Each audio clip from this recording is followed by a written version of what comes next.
What's going on, everybody? It's your boy Philip back with Thrifty PS Gamer Reviews. So sorry for not posting as much content as I normally do. I think it's been, 10 days since my last video? I don't even know.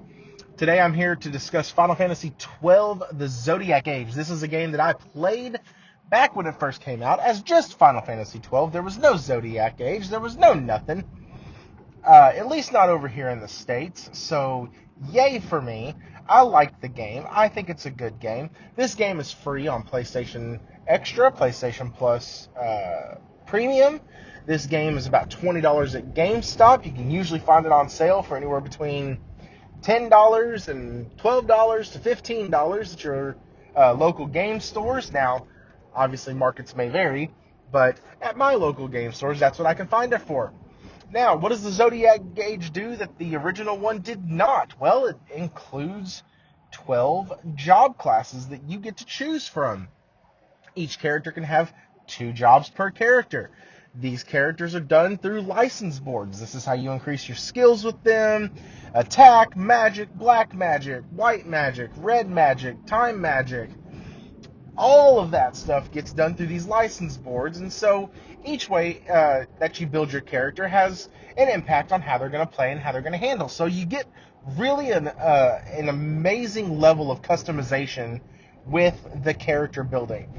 On top of the character building, not only do you get that amazing customization with it, but you also get something that was kind of new for its time, and really is the basis for why I think a lot of people have trouble with this game, or had trouble with it when it first came out. They have a gambit system where you can basically, it's kind of an if-then type thing. Like, if an ally is below 60%, cast Cure. If the party leader is targeting an enemy, attack that enemy as well. And so, I mean, you have so much control and so much freedom over what your characters do and how they operate, while at the same time making it very, very streamlined. To where it's kind of a set it and forget it the later on down the line you get. Now, this does make great, great strides in the world of grinding. And it makes your grinding so much more enjoyable, in my opinion, because I'm literally able just to walk around, run into enemies, and ta-da, they die. And I get the XP, I get the LP, and we move forward from there with higher level characters. Now, I did mention LP and XP. Those are the two main things you need to level up your character. XP, obviously, for anybody who plays any Final Fantasy game or any RPG game at all, your XP is how you level up, which is going to increase your base stats. And then LP is used for the license boards. They stand for license points. Now, getting into the story, you are going to start off as Rex, and you will be accompanied by Bosch and a few soldiers.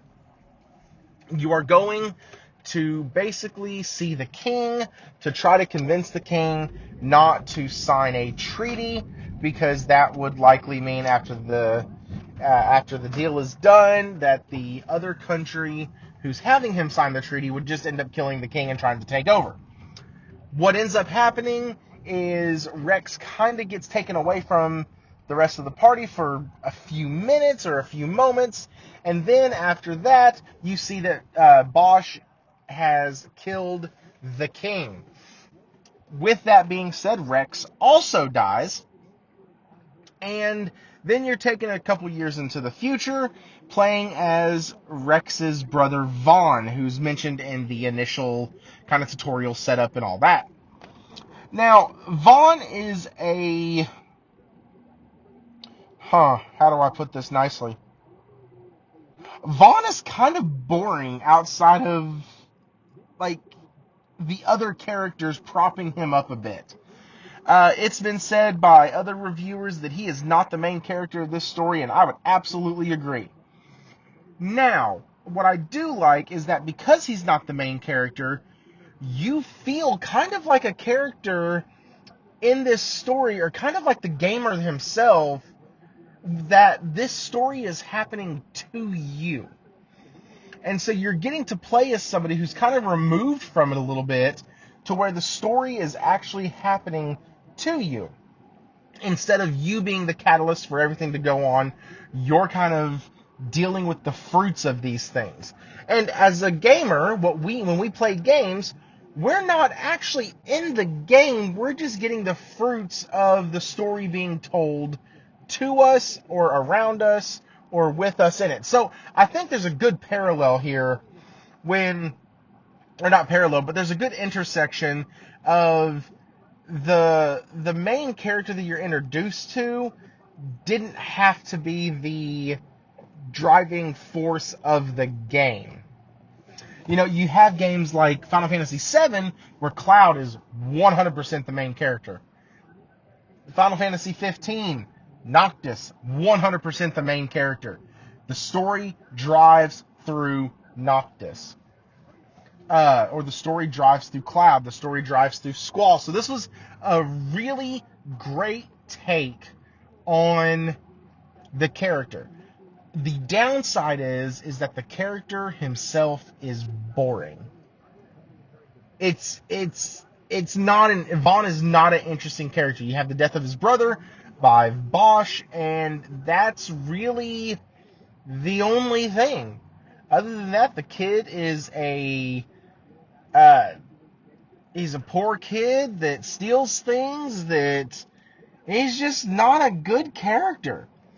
But I do like the fact that you get to play as this secondary character to a main plot, and the main plot kind of, you just watch it play through. I really love that aspect of it. On to music. The music, dear God, guys, it's a Final Fantasy game. If I'm not going to go through all the composers and who did this and who did what, the freaking soundtracks of Final Fantasy games are things of beauty. The soundtrack is freaking impeccable. It has very heavy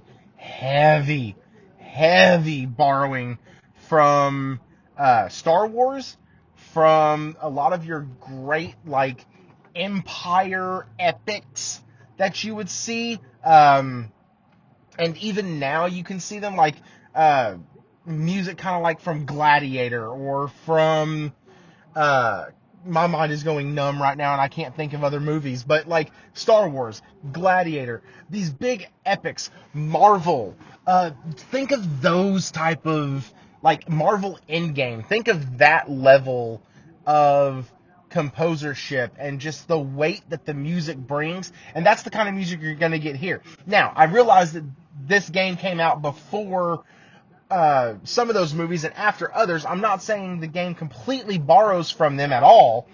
I'm saying that's the type of music you're going to get. But I will say this. This game is a pain in the posterior when it comes to level grinding, especially in your first few sections, because there is a level cap that you're going to hit on the Dreadnought Leviathan that if you are not high enough leveled, it's going to suck. I know that because that is where on the original PS2 I stopped playing 3 different times, and that is where I am now again, and now I have to go back to an earlier save file and level up. Do I think this game is going to be amazing? Absolutely. Am I excited to see the rest of the story fold out from what I haven't seen in reviews? 100%. If you're a Final Fantasy fan, you should give this a try. If you are an RPG fan but have stayed away from this because you believe the bullcrap that was said back in 2012 that this game sucked, give it another shot. Just make sure your characters are level 20 before you get on the Dreadnought Leviathan. I'll repeat that. Make sure your characters are level 20 before you get on the Dreadnought Leviathan. It's a pain in the rear end. I hate it.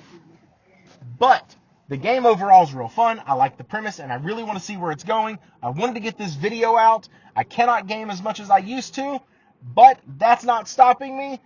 Buy this game, play it, get the physical copy, buy the digital copy, or play it with your PlayStation Extra or PlayStation Premium subscription. And as always, guys, stay thrifty.